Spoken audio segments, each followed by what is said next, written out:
isbitaalka dhimirka ee Xabeeb oo ka mid ah isbitaalada lagu xanaaneeyo dadka dhimirka la ayaa waxaa ku jira boqolaal ruux oo isugu jira haween dhalinyaro iyo dad da ah kuwa oo qaarkood ay yihiin dad danyar ah ayaa maanta waxaa isbitaalka deeq dhar ah gaarsiiyay Abshir Xasan Cabdille oo ah muwaadin Soomaaliyeed oo dhawaan dalka dib ugu soo laabtay.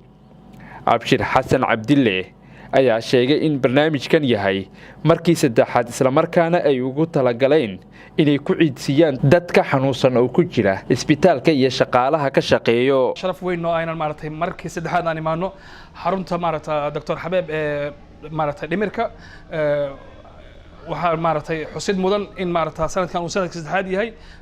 si aan maartay barnaamijkan wuxuu yahay in loo ciideeyo maartay dadkan walaalaheen oo maartay meeshan ku jiro si ay u dareemaan dhadhanka ciidda inkastoo ay yihiin dad macduuriina haddana xoogaa yar maartay si ay u farxaan marka alxamdulillah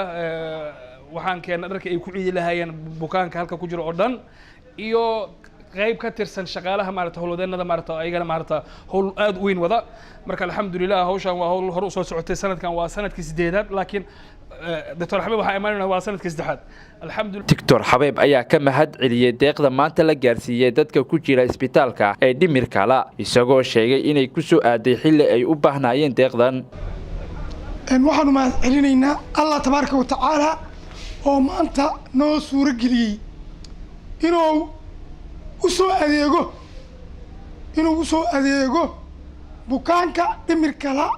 ee ku jiro Xabeeb mental hospitalis in Muqdisho walaalkan Abshir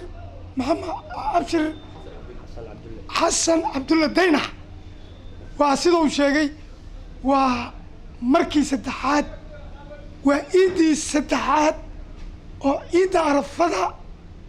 uu artirayo uu ka farxinayo bukaanka iyo shaqaalaha in ka howlgala oo volunteerska Xabeeb mental hospitalis mar labaad mar saddexaad mar afraad waxaan leenahay walaalkeen Abshir aad iyo aad baad u mahadsan tahay waa ka gudoonnay. Cabdullaahi Maxamed, Jubaland TV, Muqdisho.